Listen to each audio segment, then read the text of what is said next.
Un homme bizarre dans un hôpital, une église et un bruit étrange, et une porte paranormale, c'est le résumé des 3 threads d'horreur d'aujourd'hui. Des histoires toutes différentes qui vont vous faire frissonner. Alors j'espère que vous êtes prêts. Et si jamais c'est le soir et que vous allez potentiellement vous coucher juste après ça, eh bien bon courage pour dormir après avoir entendu ce que vous allez entendre. Je dis ça, je dis rien. Et bien sûr la famille, si jamais la vidéo vous plaît et si vous voulez me soutenir, n'oubliez pas de vous abonner, de liker et de partager. C'est le meilleur soutien que vous pouvez faire à la chaîne. Alors n'hésitez pas, défoncez-moi ce bouton d'abonnement, de like et de partage pour donner plus de visibilité à cette chaîne et m'aider dans mes projets. Merci. Et sur ce, on ne perd pas plus de temps et on retourne directement à cette vidéo. Bon courage, j'espère que vous avez les nerfs bien accrochés. On est parti. Générique.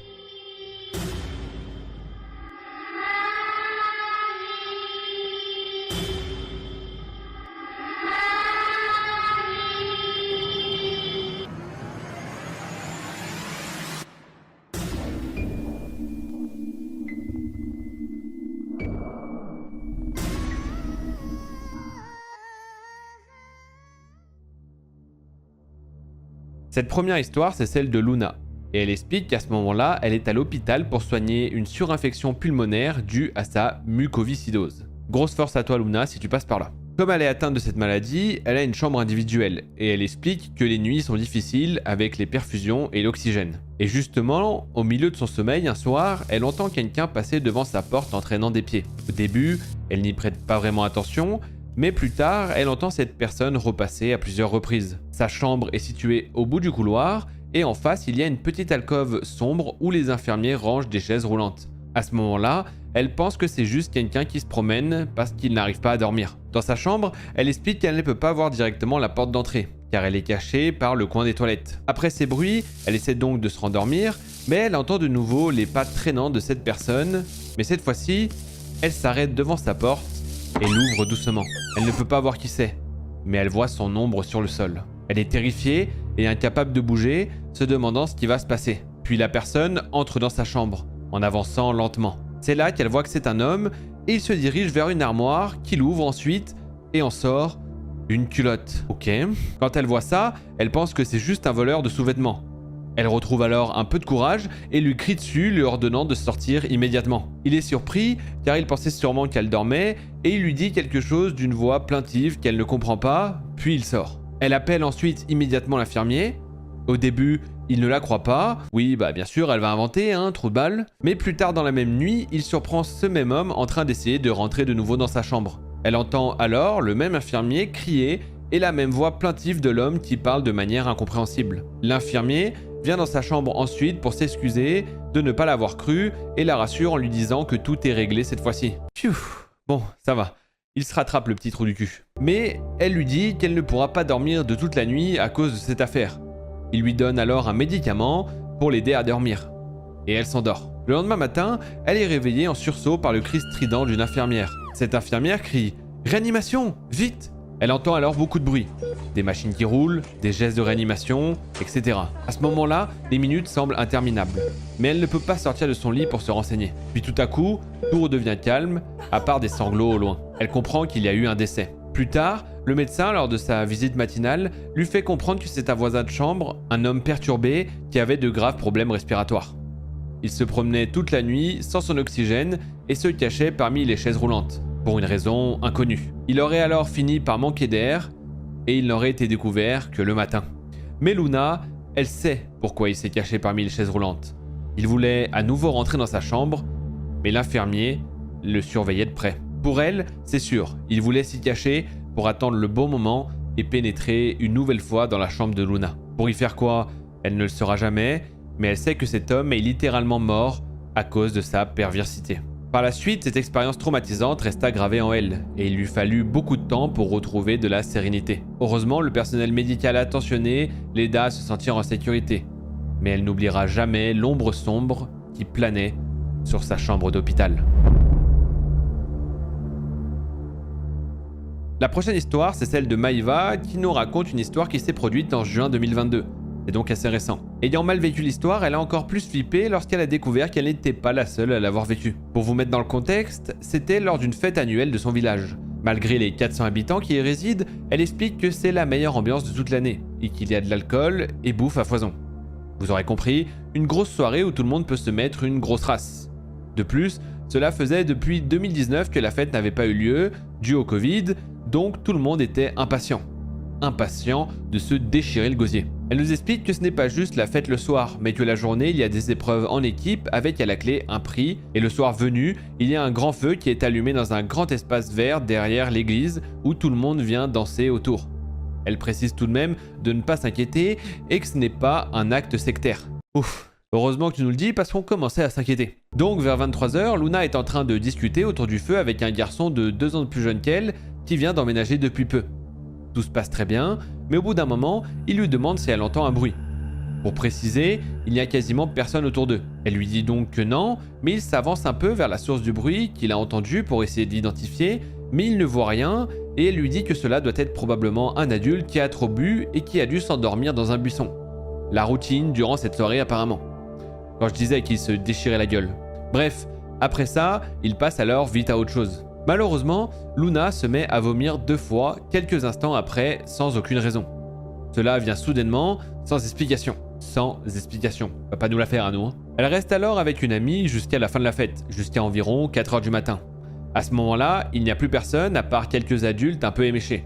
Le père de Luna étant déjà rentré et sa mère qui reste discuter avec les derniers, Luna décide de rentrer seule.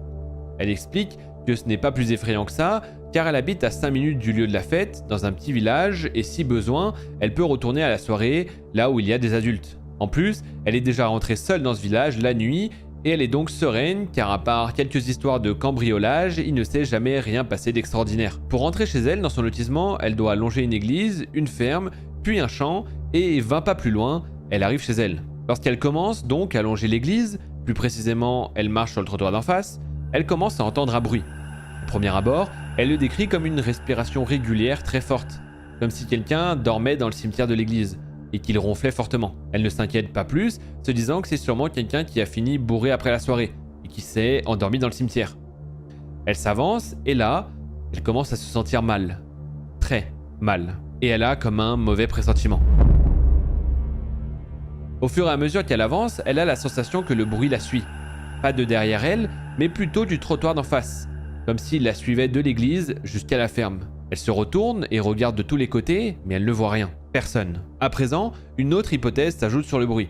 Elle a aussi l'impression que c'est comme si quelqu'un lui disait « chut, chut » de façon régulière. Elle n'a qu'une envie, rentrer le plus vite possible chez elle. Au début, elle pense que quelqu'un veut juste lui faire peur, voyant qu'elle est seule, mais il n'y a qu'elle, elle en est sûre. Si ça avait été quelqu'un, elle aurait entendu des bruits de pas au fur et à mesure que le bruit la suivait. Surtout que sur le trottoir d'en face, il n'y avait personne. Et que dans la ferme, elle explique qu'il y a de la paille et que lorsqu'on marche sur de la paille, ça devrait faire du bruit. À ce moment-là, elle flippe grave. Elle se sent bizarre et fortement en danger et elle décide donc d'accélérer le pas tout en faisant des vocaux au garçon qu'elle vient de rencontrer. Elle réécoute alors ses vocaux où elle explique qu'on sent qu'elle est effrayée.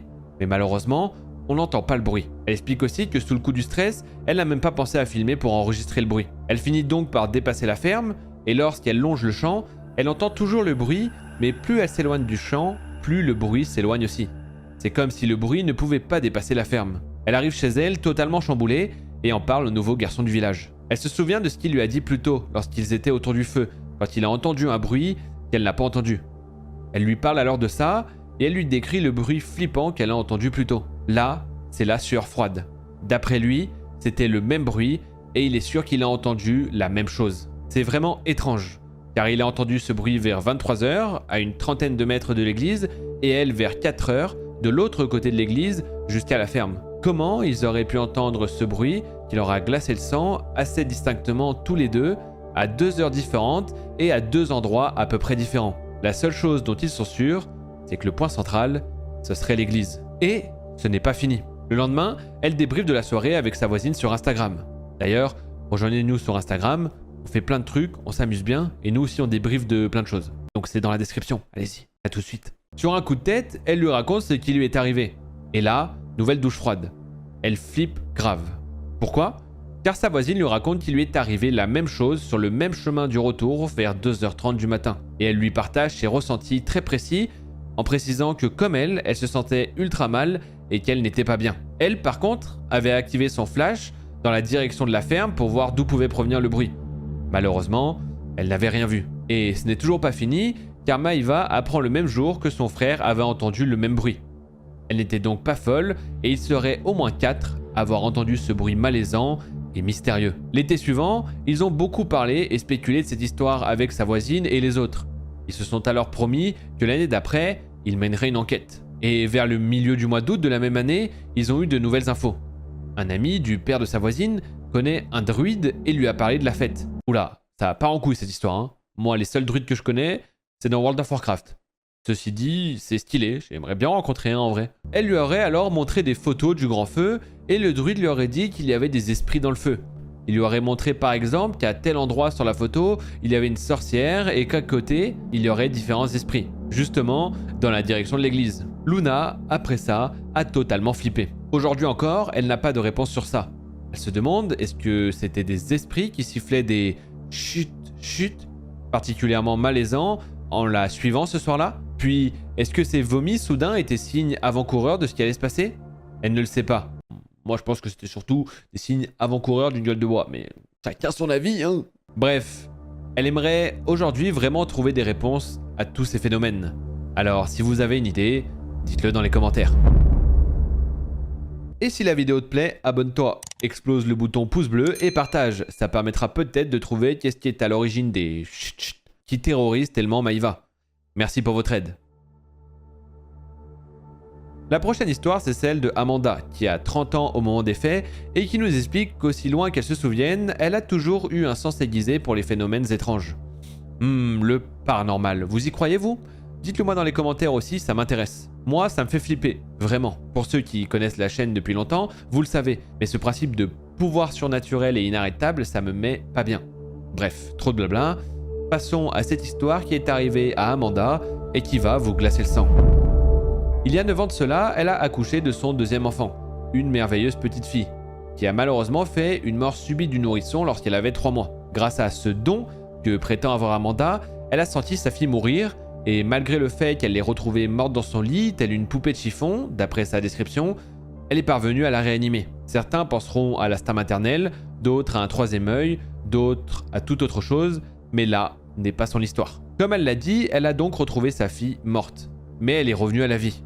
Lorsque l'ambulance est arrivée, elle avait fait un arrêt cardiaque et les ambulanciers ont réussi à la ramener. Heureusement, elle a survécu. Plusieurs mois après cette tragédie, ils ont décidé d'emménager dans une maison plus grande pour leur petite famille. Quelques jours après leur emménagement, la petite fille de Amanda a commencé à avoir un comportement suspect, sans compter le fait qu'elle-même sentait quelque chose dans la maison, mais qu'elle était incapable de l'expliquer. Ayant déjà eu plusieurs histoires étranges dans sa vie, elle sentait que cette fois-ci, c'était différent. Un soir, alors que sa petite fille était malade, que son mari n'était pas là et que sa plus grande fille dormait dans son lit paisiblement, elle a décidé de la faire dormir près d'elle pour la garder à l'œil.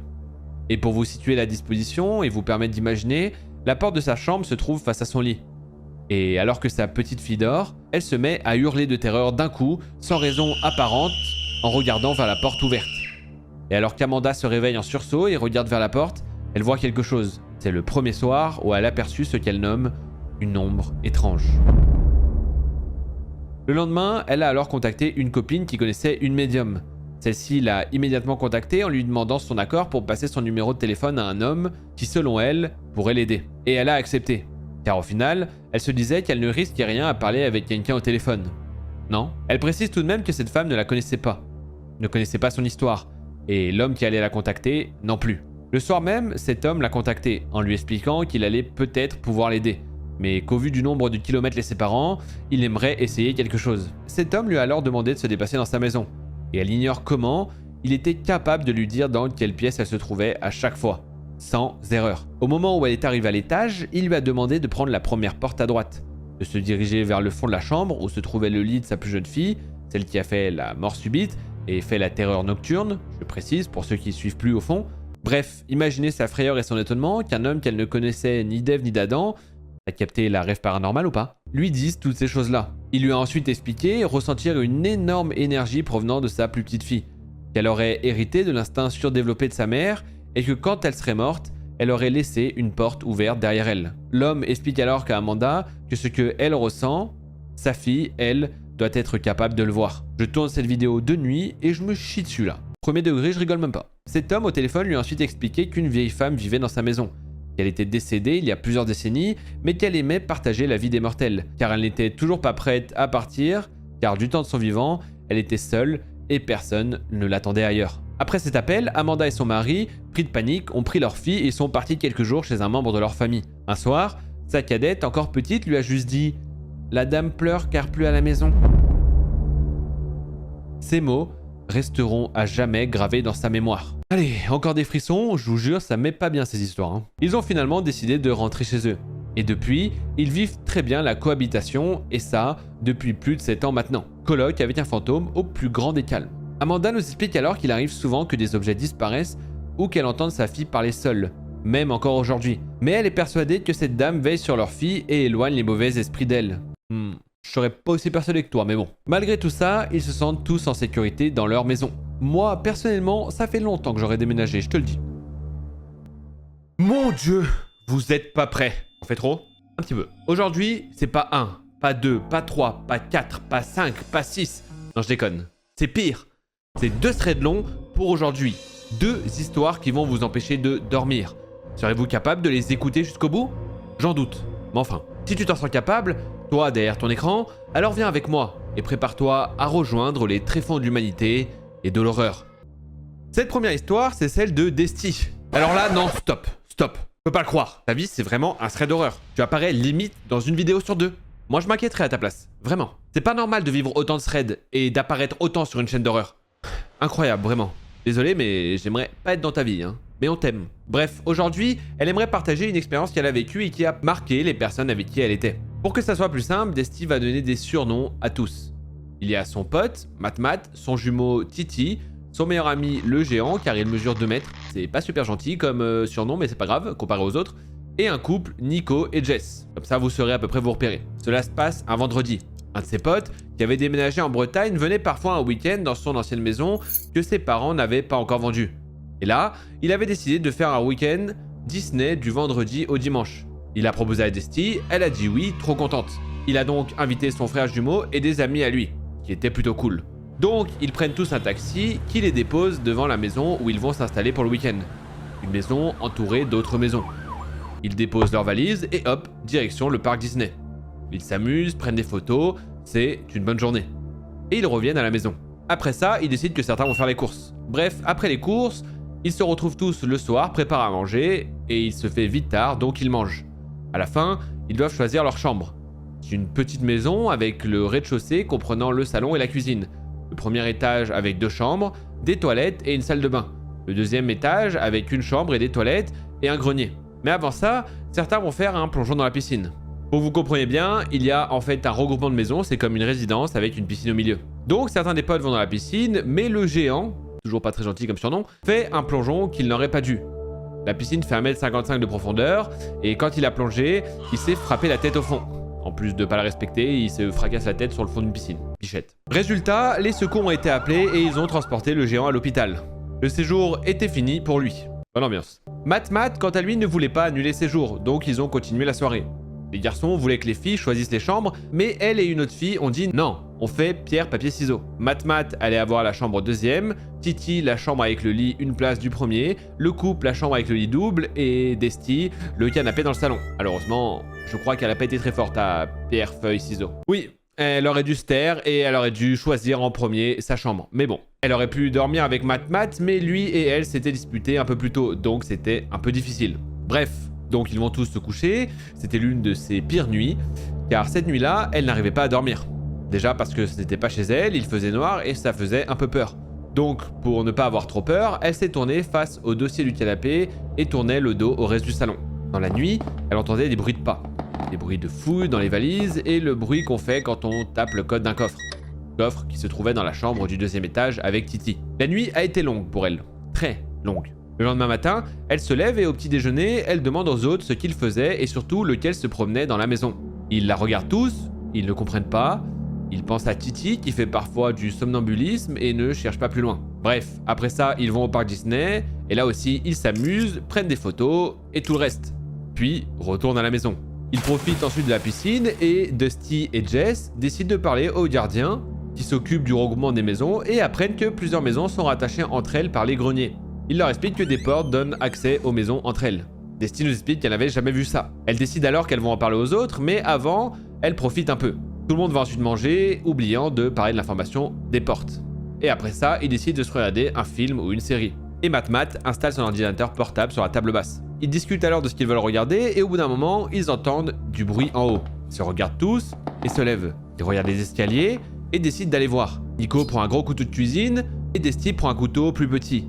Et Titi prend une louche. Très utile. Nico monte l'escalier avec Titi et elle les suit. Sauf qu'arrivé au premier, ils se poussent et la mettent devant eux.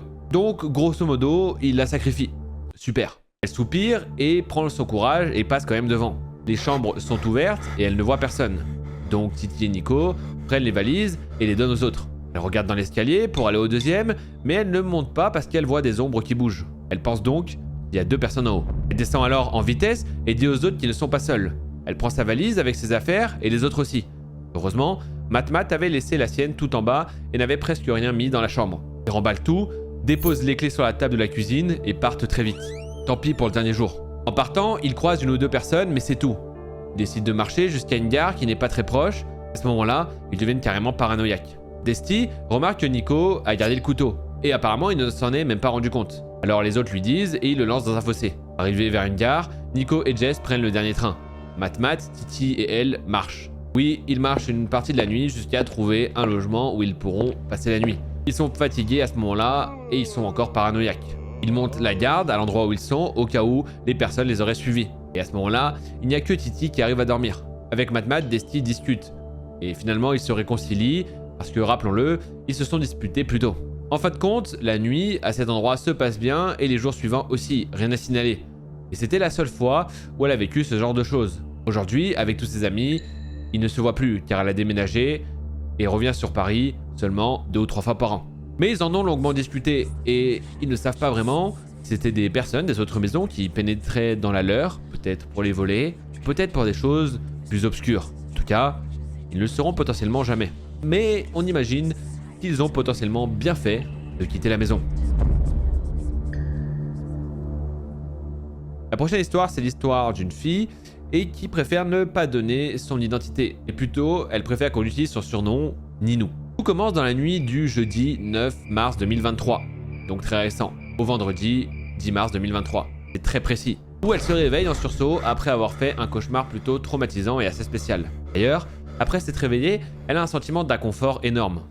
Dans ce cauchemar, elle est dans une pièce sans fenêtre avec un lit, un seau et une échelle sur le mur. La pièce est très peu éclairée, il fait froid et elle se voit à moitié nue, accroupie dans un coin de la pièce. Très bas dans le cauchemar, je confirme. Elle est effrayée et en pleurs. Le sentiment qu'elle a à ce moment-là est que la pièce est située sous terre. Bref, à part son réveil assez tourmenté par ce cauchemar plutôt étrange, mais aussi très effrayant, il ne lui arrive rien le vendredi pendant la nuit. Le lendemain, par contre, une deuxième chose bizarre se produit. Un homme qu'elle ne connaît pas la demande en ami sur Messenger.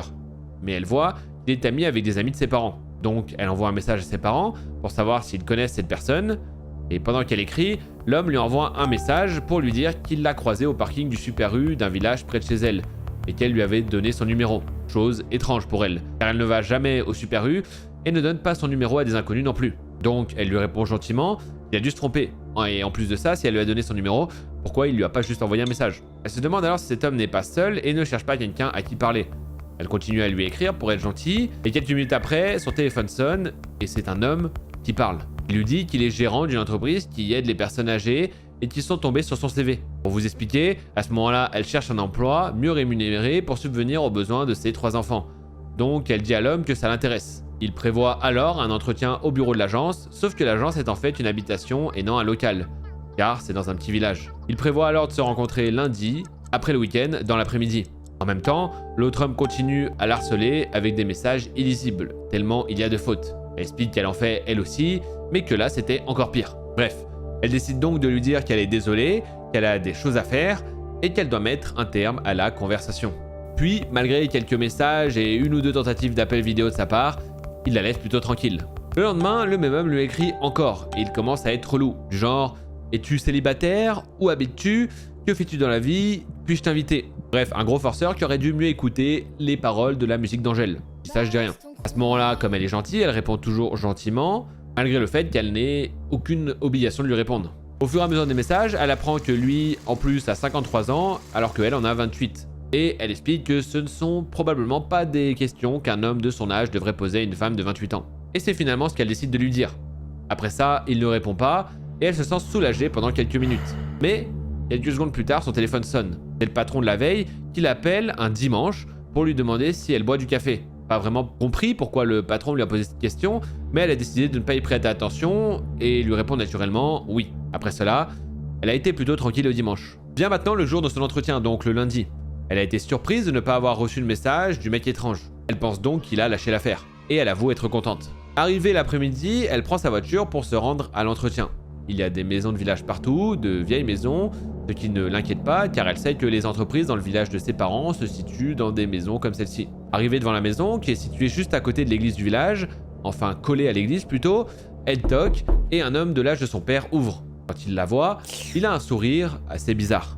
Elle ressent alors un sentiment de peur et se dit qu'elle a besoin d'un nouvel emploi. Donc elle essaie de calmer sa paranoïa en se disant qu'il ne va rien lui arriver. L'homme la fait entrer et une fois la porte franchie, elle n'a pas eu le temps de regarder devant elle que la porte d'entrée a été refermée à clé et que la clé a même été retirée de la serrure. À ce moment-là, elle a l'impression, ou elle est persuadée, que quelque chose ne va pas. Mais elle reste calme. Il l'installe donc dans la cuisine et tout de suite en rentrant, elle remarque que ce n'est pas une entreprise, mais bel et bien une habitation. Elle trouve cela vraiment bizarre et en regardant autour d'elle, elle voit un nom et un prénom sur un courrier posé sur la table. Son sang se glace quand elle réalise que c'est l'homme de Messenger et qu'elle est en fait enfermée dans une maison avec lui. Elle est terrifiée et le cauchemar qu'elle a fait tourne en boucle dans sa tête. Il remarque qu'elle ne va pas bien et comprend vite qu'elle a compris ses intentions, car son sourire joyeux se transforme en sourire diabolique. Il commence à s'approcher d'elle pour essayer de la toucher. Elle a tellement peur qu'elle se débat, mais elle n'arrive pas à crier. Elle a juste envie de sortir de là. Après avoir essayé de lui caresser les épaules, le dos, les jambes et les cheveux, elle entend quelqu'un toquer à la porte. Dans le regard de l'homme, elle perçoit du dégoût suivi d'une colère monstrueuse. Il décide de se rendre à la porte d'entrée. Pendant ce temps, elle enfile son sac à main, prend son téléphone portable et ses clés, se place dans un angle où quand l'homme ouvrira la porte, la personne derrière pourra la voir. L'homme ouvre donc la porte et dès que la personne la voit, elle se dirige vers la porte d'entrée en lui indiquant qu'elle doit partir parce que son chéri l'attend. Ce n'est pas vrai. Elle sort et l'homme l'arrête pour lui dire qu'il espère la revoir bientôt pour prendre un café chez lui ou même aller au restaurant. Il essaie de l'embrasser, mais elle le repousse en lui disant qu'elle est déjà avec quelqu'un. Il rit et lui dit « Et alors ?» C'est à ce moment-là qu'elle part en pleurs. Elle se réfugie dans sa voiture quelques rues plus loin et beaucoup de choses lui traversent la tête. Qu'est-ce qui s'est passé et pourquoi elle? Une fois ses esprits retrouvés, elle se souvient que sur sa table, il avait un téléphone allumé sur sa page Facebook, comme s'il avait fait une fixation sur elle. Rassurez-vous, elle l'a bloqué de partout, et elle a bien fait. Elle est finalement allée voir les gendarmes, mais ils n'ont malheureusement pu rien faire, car elle est rentrée intentionnellement chez lui, qu'il ne s'est finalement rien passé. Par la suite, même si elle l'a bloqué, elle continue de recevoir des notifications d'appels de sa part, des messages et des invitations d'autres comptes, dont elle soupçonne que c'est lui. Elle se demande aujourd'hui ce qui se serait passé si une personne n'avait pas toqué à sa porte pour lui permettre de s'échapper. Le rêve qu'elle a fait était-il prémonitoire ou aurait-il pu l'être? Aurait-elle pu finir dans une cave ou un bunker souterrain comme Natacha Campouche et Sabine Dardenne? Elle l'ignore et préfère ne pas y penser. Elle espère que cet homme va l'oublier. Encore aujourd'hui, elle a peur de sortir de chez elle car elle ne sait même pas si c'est véritablement un employeur. Et comme il s'est fait passer pour celui-ci, elle avait envoyé son CV, évidemment avec son adresse. Ce qui signifie qu'en théorie, il a accès à toutes ses coordonnées. Et c'est donc comme ça qu'elle comprend qu'il a pu obtenir son numéro de téléphone et les autres informations qu'il avait sur elle. Bref, encore aujourd'hui, Ninou se demande vraiment ce qui aurait pu lui arriver et elle n'arrête pas de projeter les images de son cauchemar comme s'il aurait pu être réel. Et c'est maintenant l'heure de t'abonner, de liker et de partager car c'est gratuit. Et ça te permet d'être au courant des sorties des prochaines vidéos. Et surtout, c'est le meilleur soutien que tu peux faire à la chaîne. Do it! Just do it! Des histoires horribles et terrifiantes? C'est ça que vous êtes venus chercher, non? Alors déjà, vous êtes des malades, mais vous êtes au bon endroit. Aujourd'hui, nous allons nous aventurer dans des histoires aux thématiques toutes différentes. Il y en aura pour tous les goûts. Mais attendez, êtes-vous seulement prêts? Vous pensez que oui? Alors vous, derrière votre écran, venez avec moi et préparez-vous à rejoindre les tréfonds de l'humanité et de l'horreur. La première histoire, c'est celle de Elena, et elle nous raconte une histoire qui lui est arrivée quand elle avait 15 ans, et elle en a 22 aujourd'hui. À cette époque, elle aimait beaucoup aller en colonie de vacances. Elle était donc partie là-bas avec des animateurs super cool, et elle explique que les plus grands, âgés de 15 à 17 ans, dont elle faisait partie, avaient le droit de rester un peu plus tard pour veiller avec les animateurs. Il faut savoir qu'ils sont répartis en 3 groupes pour les tâches ménagères, et qu'elle, elle fait partie du groupe vaisselle. Voilà, le contexte est posé, colonie, animateur, vaisselle, let's go. Alors qu'elle est assise avec les animateurs, une de ses animatrices lui a demandé si elle avait fait la vaisselle du soir, et elle avait complètement oublié. Oublié ? On n'y croit pas. Bref, elle avait donc proposé de la faire tout de suite. À ce moment-là, il était aux alentours de 22h, 22h30. Elle est donc partie la faire et elle a pris la vaisselle dans un petit bac et s'est dirigée vers l'évier pour nettoyer tout ça. Pour expliquer la situation, pour faire la vaisselle, elle doit marcher environ 5 minutes. Là-bas, il y a un lavabo extérieur en pierre, car eux sont sous tente et n'ont donc rien pour faire la vaisselle. À cet endroit-là, il y a aussi des toilettes et les douches, mais elles sont fermées à 20h. Elle nous explique aussi que ce n'est pas un camping classique, car ils sont dans un lieu avec une grange et des chevaux, et ils sont le seul centre de loisirs dans la région. Alors elle prend son téléphone exceptionnellement pour utiliser le flash, puis elle commence à faire la vaisselle, car comme elle a oublié, c'est maintenant la nuit et il n'y a pas de lumière. Il faut noter qu'elle est myope et qu'elle n'a pas encore de lunettes à ce moment-là. Mais alors qu'elle fait la vaisselle, elle aperçoit quelque chose bouger au loin. Elle se tourne donc dans la direction du mouvement et voit quelque chose à 4 pattes. Pour elle, c'est un chien. Elle n'y prête donc pas trop attention et elle continue sa vaisselle. Puis elle voit le chien s'approcher doucement. Alors, elle prend son téléphone pour mieux voir, met le flash, et là, ce n'est pas du tout un chien. C'est un être humain, tout ce qu'il y a de plus normal, à part qu'il se tient à 4 pattes et qu'il est en caleçon, qu'il est chauve et maigre, et aussi, il paraît très sale. Son cœur, à ce moment-là, fait un saut dans sa poitrine. Elle est tellement terrifiée qu'elle ne bouge pas, jusqu'à ce qu'elle voit l'homme lever les fesses et commencer à galoper dans sa direction, toujours à 4 pattes. Il a les mains et les pieds par terre, mais le bassin relevé. What the fuck. Excusez-moi, on est en plein milieu de l'action, mais what the fuck. Personne se dit ça en regardant la vidéo là ? Bref, après ça, elle lâche tout et court le plus vite possible en hurlant. L'animateur responsable l'entend, va vers elle et lui demande ce qu'il s'est passé. Et elle explique tout. Un autre animateur, qui les a rejoints, devient tout blanc en entendant ça et dit « T'es pas le mec super bizarre qu'on a vu tout à l'heure ? Et tu t'es pas dit que c'était bien de prévenir la meuf qui était toute seule de l'autre côté du camping de nuit ? Ou alors de prévenir tout le monde ? Non, bah non, faut changer de métier tout de suite. » Bref, ce soir-là, ils ne peuvent pas rentrer. Donc les animateurs font à tour de rôle des rondes pour surveiller le camp. Merci, enfin un peu de prise en charge. J'y croyais plus avec l'action d'avant. Après ça, Elena ne dort pas de la nuit. Je vois pas pourquoi. Le lendemain, son grand frère vient la chercher et elle quitte la colonie. Tu voulais pas rester une nuit de plus ? Oh, ça va, un mec en slip qui court à 4 pattes, c'est rien. Depuis, elle nous explique que cet endroit est condamné par le centre de loisirs en question et plus personne n'a le droit d'y aller. J'aimerais quand même bien comprendre ce que foutait un homme en slibard à 4 pattes au milieu de nulle part. Il y a vraiment des trucs chelous quand même. La prochaine histoire, c'est celle de Manon, et elle raconte une histoire qui lui est arrivée il y a environ 4 ans. À cette époque, elle a 19 ans et fréquente une faculté privée située dans un petit quartier tranquille. Les rues ne sont généralement pas très fréquentées, à l'exception des heures de pointe où il y a davantage de passages et d'embouteillages autour de son école. Ce jour-là, c'est un vendredi, et elle finit ses cours 2 heures plus tôt que prévu, entre 14h et 15h, en raison de l'absence d'un professeur. Comme elle n'a pas le permis, à l'époque, elle doit prendre 3 bus et marcher encore une dizaine de minutes pour rentrer chez elle. Cependant, n'ayant prévenu personne pour qu'on vienne la chercher, car ses parents travaillent et ses amis qui y conduisent sont encore en cours, elle ne veut pas attendre 2 heures sans rien faire et décide finalement de prendre le bus. Pour que vous visualisiez bien, autour de sa faculté, plusieurs arrêts de bus sont à des distances différentes.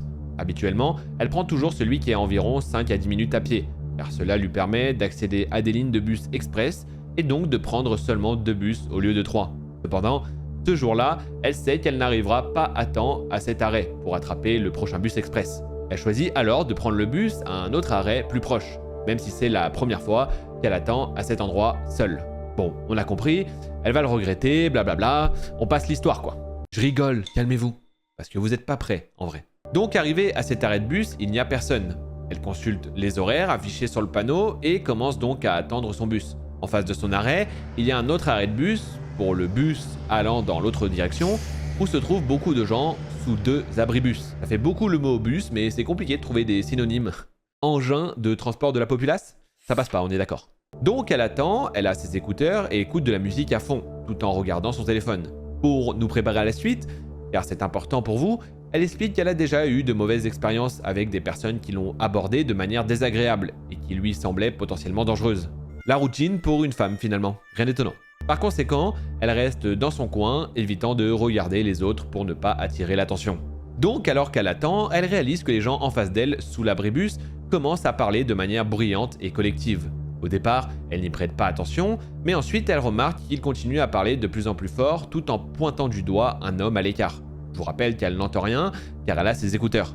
Cet homme, que les gens pointent du doigt, a environ 45 à 50 ans et il se tient à quelques mètres de l'abribus et est plongé dans son téléphone lui aussi. Pour le moment, elle ne fait pas spécialement attention à lui. Au bout de 5 minutes, elle comprend enfin que les personnes en face d'elle tentent de l'appeler en agitant leurs bras de manière exagérée. Elle retire alors un écouteur pour mieux les entendre et lui font des signes en lui disant « Ce monsieur est en train de vous prendre en photo », en montrant l'homme près de l'abribus. Elle tourne alors la tête pour le regarder et l'homme baisse son téléphone au même moment et il la fixe droit dans les yeux et lui sourit. C'est pas passé mon frérot, désolé hein. Enfin non pas désolé mais vous avez capté. À cet instant, elle est pétrifiée. Elle ne peut plus bouger le moindre muscle de son corps. Elle se demande ce qui se passe, ne sachant pas du tout comment réagir. Pendant ce temps, l'homme continue de la fixer avec le même sourire, regardant son téléphone de temps en temps. Les gens sous l'abribus continuent de lui crier « Ce monsieur a pris des photos de vous !»